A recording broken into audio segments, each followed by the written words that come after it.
अस्सलाम वालेकुम स्टूडेंट्स। हमारा नेक्स्ट टॉपिक है म्यूचुअल इंडक्शन। पीछे हमने पढ़ा था कि जब एक कॉयल का मैग्नेटिक फ्लक्स तब्दील होता है तो फैराडे लॉ के मुताबिक उस कॉयल में इंड्यूस्ड ईएमएफ और इंड्यूस्ड करंट प्रोड्यूस हो जाते हैं। वही प्रोसेस यहाँ पर किया जाएगा। यहाँ पर ये दो कॉयल्स दिखाई गई हैं। एक कॉयल को बैटरी और ये सिंबल है रियोस्टेट का जिसकी मदद से हम रेजिस्टेंस बदलते हैं। एक कॉयल को बैटरी और रियोस्टेट से जोड़ा हुआ है। इस कॉयल को प्राइमरी कॉयल कहा जाता है जिसको बैटरी और रियोस्टेट से कनेक्ट किया गया है। दूसरी कॉयल इसके साथ पड़ी है जिसके साथ कोई बैटरी नहीं लगी हुई, गैल्वेनोमीटर से कनेक्टेड है। इसे हम सेकेंडरी कॉयल कहते हैं।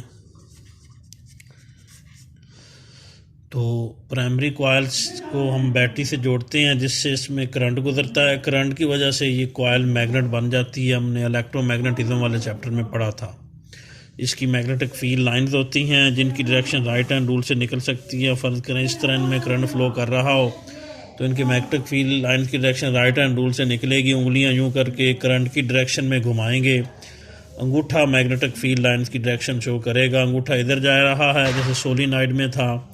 मैग्नेटिक फील्ड लाइंस यूं गुजरेंगी इसकी, और वही मैग्नेटिक फील्ड लाइंस साथ पड़ी कॉयल के अंदर से भी गुजरेंगी। तो स्टूडेंट, ये कॉइल्स एक पाइप के ऊपर लिपटी होती हैं जिसको हम कोर मटेरियल कहते हैं। तो यहाँ पर अंदर एक पाइप भी होता है, बुक पे बना हुआ है, तो जिसको कोर मटेरियल कहा जाता है। उसके ऊपर ये लिपटी हुई होती हैं ताकि मैक्सिमम मैग्नेटिक फील्ड प्रोड्यूस हो सके इनका। तो प्राइमरी कॉयल को बैटरी से जोड़ेंगे जिसकी वजह से उसका मैग्नेटिक फील्ड प्रोड्यूस हो जाएगा, वो मैग्नेट बन जाएगी। इसकी मैग्नेटिक फील्ड लाइन साथ पड़ी कॉयल के अंदर से भी गुजरेंगी। तो स्टूडेंट, अगर हम इस रियोस्टेट की मदद से कॉयल की रेजिस्टेंस को तब्दील करें तो कॉयल का करंट बदल जाएगा। अगर हम रेजिस्टेंस बढ़ा दें तो बताया था करंट कम हो जाता है, रेजिस्टेंस कम कर दें तो करंट बढ़ जाता है। यानी रियोस्टेट की मदद से इस कॉयल का करंट चेंज होता है। जब करंट चेंज होगा तो करंट से पैदाशुदा मैग्नेटिक फील्ड भी चेंज होगा, और जब उससे इसकी मैग्नेटिक फील्ड लाइन भी चेंज होंगी। जब इस प्राइमरी कॉयल की मैग्नेटिक फील्ड लाइन चेंज होगी तो वही मैग्नेटिक फील्ड लाइन सेकेंडरी से गुजर रही हैं। सेकेंडरी कॉयल की मैग्नेटिक फील्ड लाइन भी चेंज होंगी। तो सेकेंडरी कॉयल में मैग्नेटिक फील्ड लाइंस की तब्दीली की वजह से सेकेंडरी कॉयल का मैग्नेटिक फ्लक्स तब्दील होगा, जिस वजह से सेकेंडरी कॉयल में एक इंड्यूस्ड ईएमएफ और इंड्यूस्ड करंट प्रोड्यूस हो जाएंगे।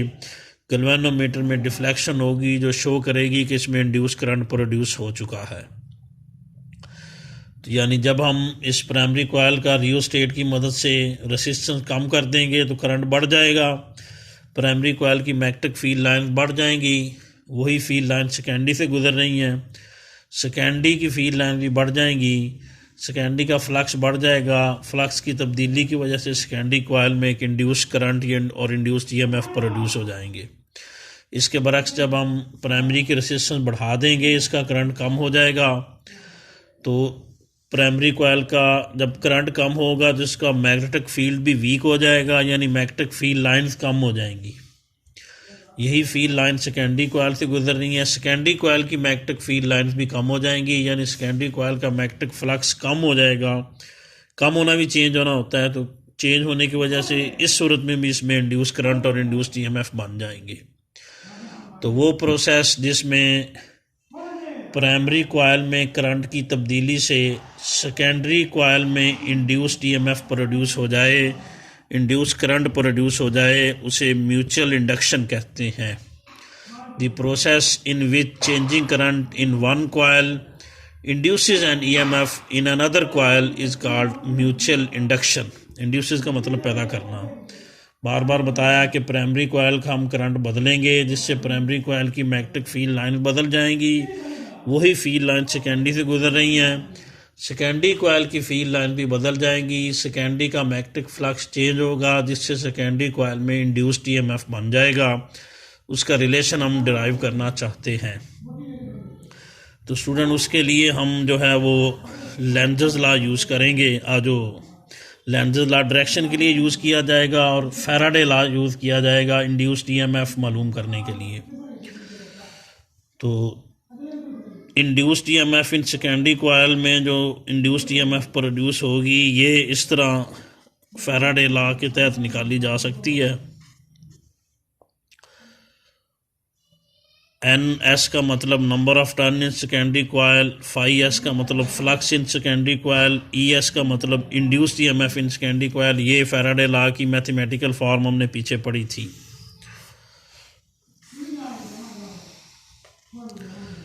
तो ये देखें,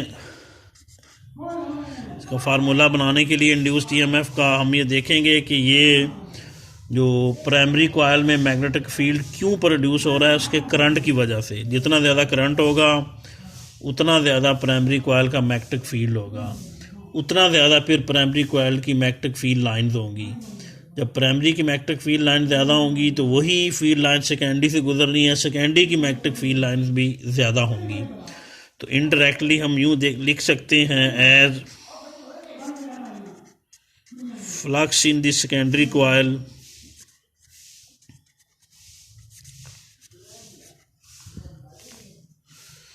ये डायरेक्टली प्रोपोर्शनल होगा current in the primary coil, क्योंकि जितना ज़्यादा प्राइमरी का करंट होगा उतना ज़्यादा प्राइमरी कॉइल की मैग्नेटिक फील्ड लाइंस होंगी, और वही फील्ड लाइन सेकेंडरी से गुजर रही हैं उतनी सेकेंडरी की फील्ड लाइन भी ज़्यादा होगी, यानी सेकेंडरी का फ्लक्स भी ज़्यादा होगा। फ़र्ज़ करें सेकेंडरी की एक टर्न का फ्लक्स फाई एस हो, 2 टर्न हो तो फ्लक्स 2 फाई एस, 3 टर्न हो 3 फाई एस, सेकेंडरी की number of turn N S हैं तो फ्लक्स बनेगा एन एस फाई एस। ये डायरेक्टली प्रोपोर्शनल होगा current in primary I P के।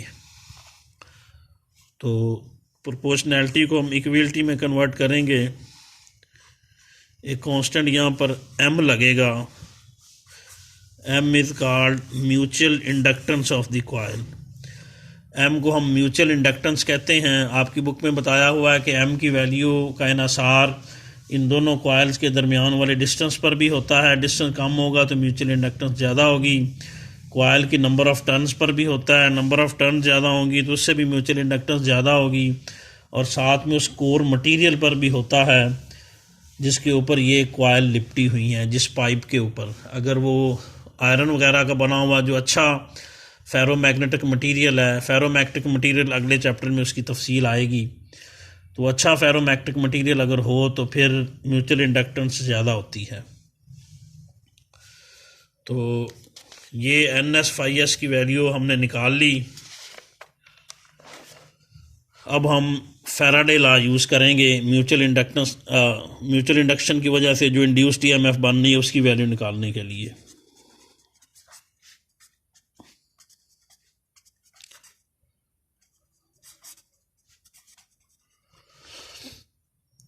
तो फैराडे लॉ के मुताबिक induced EMF in secondary coil का फार्मूला अभी बनाया भी था, ये होता है minus N S delta phi S over क्या होता है डेल्टा टी।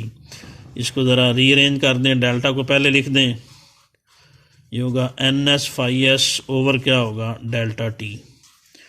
ये एन एस फाई एस की वैल्यू पुट कर दें। अभी हमने एन एस फाई एस की वैल्यू डिराइव की थी, इतनी थी ये वाली। एन एस फाई एस किसके इक्वल है, एम आई पी के।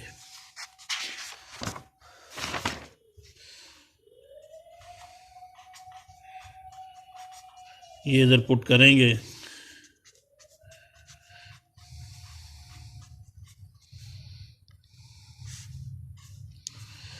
और क्या हो जाएगा डेल्टा टी।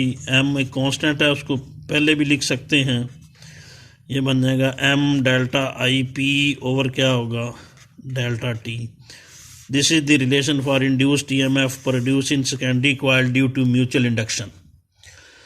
तो इससे ये भी शो हो रहा है कि induced EMF in secondary coil, M तो कांस्टेंट है, induced EMF in secondary coil is directly proportional to delta I P और डेल्टा टी, यानी rate of change of current in primary coil. Induced EMF in secondary coil rate of change of current in primary coil के directly proportional होता है।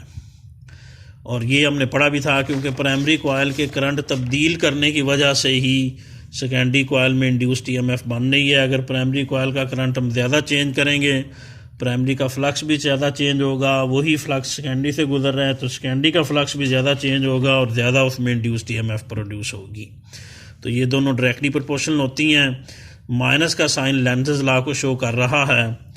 हमने पीछे पढ़ा था कि लेंज़ेस लॉ के मुताबिक इंड्यूस्ड ईएमएफ उस चीज़ को अपोज करती है जिसकी वजह से वो प्रोड्यूस हो रही हो। तो इंड्यूस्ड ईएमएफ क्यों प्रोड्यूस हो रही है? प्राइमरी के करंट तब्दील करने की वजह से। अगर हम प्राइमरी का करंट चेंज ना करें तो प्राइमरी की फील्ड लाइन भी नहीं बदलेगी, सेकेंडरी की फील्ड लाइन यानी सेकेंडरी का फ्लक्स भी चेंज नहीं होगा। अगर फ्लक्स चेंज ना हुआ तो सेकेंडरी में इंड्यूस्ड ईएमएफ भी नहीं होगा। तो सेकेंडरी में इंड्यूस्ड ईएमएफ क्यों बन रहा है? प्राइमरी के करंट तब्दील करने की वजह से। डेफिनेशन में यही है कि the process in which changing current in primary coil induces EMF in secondary coil. तो सेकेंडरी में ईएमएफ क्यों चेंज हो रही है? प्राइमरी का करंट चेंज करने की वजह से। यानी रीज़न ऑफ इंड्यूस्ड ईएमएफ क्या है? Change in current in primary coil. और नेगेटिव साइन शो कर रहा है कि induced EMF change of current in primary coil को ही क्या कर रही है? अपोज कर रही है। यानी जिस वजह से इंड्यूस्ड ईएमएफ प्रोड्यूस होती है उसी को ही अपोज करती है। तो यहाँ से हम म्यूचुअल इंडक्टेंस का फार्मूला भी बना सकते हैं।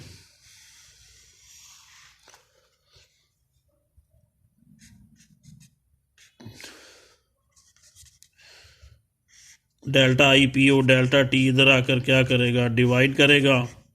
और अगर हम इसकी सिर्फ डेफिनेशन करना चाहें तो माइनस साइन को कुछ देर के लिए हम इग्नोर कर देंगे। Mutual inductance is the ratio of induced EMF in secondary coil and rate of change of current in primary coil. ये rate of change of current in primary coil है। Induced EMF in secondary और rate of change of current in primary coil की ratio को mutual inductance कहते हैं। इसका unit जो है वो साइंटिस्ट जोसेफ हेनरी के नाम की वजह से हेनरी होता है। तो म्यूचुअल इंडक्टेंस की वैल्यू ये बनी।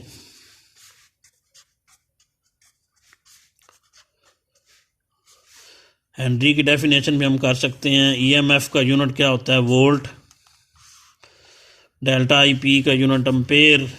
टाइम का unit second. Rate of change of current in primary coil अगर ये 1 एम्पेयर पर सेकंड हो, induced EMF in secondary coil 1 volt हो तो 1 और 1 म्यूचुअल इंडक्टेंस भी 1 होगी और इसका यूनिट हेनरी होगा।